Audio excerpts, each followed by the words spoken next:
I've made in Tallahassee since leaving office 4 years ago as your Attorney General. I was proud to support Amendment 1.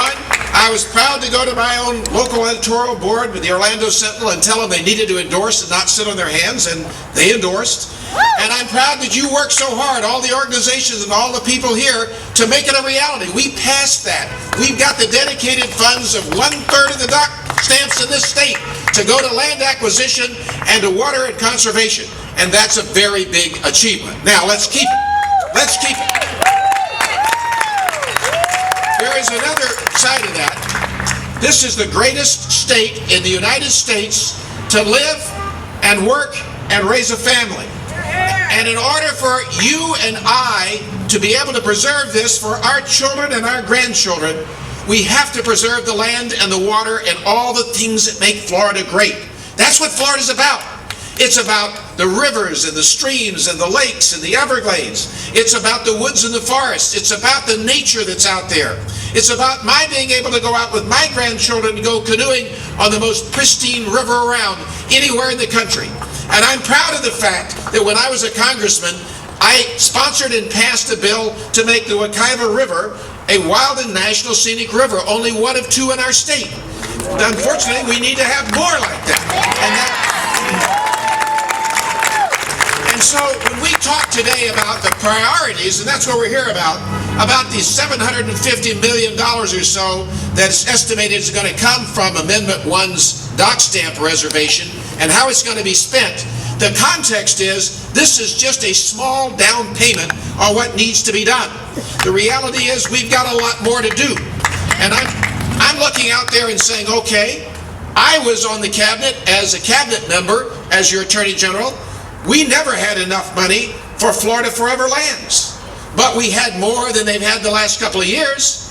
Now, we need to acquire the land that this amendment was dedicated to do. Yes! We need to do it. Buy the land!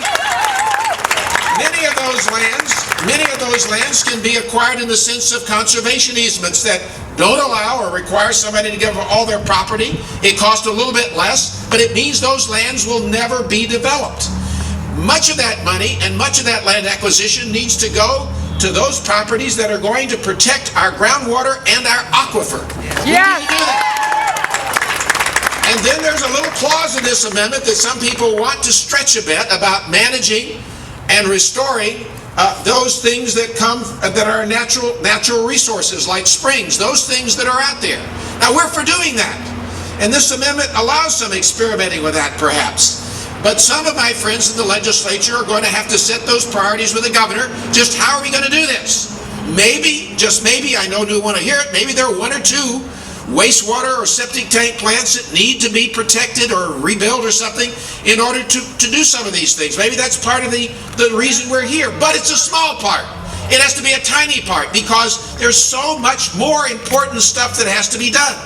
And when they're looking at how to spend this money, we need to think, and I urge them to, about the way that we go about spending this small down payment on our future. And the first thing, as I said, is to put the land acquisition back where it should be. We look at the Everglades and think about those things that need to be done there. That's written into this amendment. We need to be restoring. We need to be looking out on the new technologies that exist. Now, maybe it's not the money under this amendment, but maybe it's an experiment out there. We have our lakes today. There are 30 is there to do that. It is here in Florida today. We have a variety of companies in the private industry today that have developed the technology that our water management districts and other experts in this state know can remove the algae from the water, can screen it out, can take that algae and use it for commercial purposes. It can be put into the marketplace again. But it's got to take leadership to do that. It's got to take dedication to do that. It's got to take vision to do that. It's got to take resources to do that.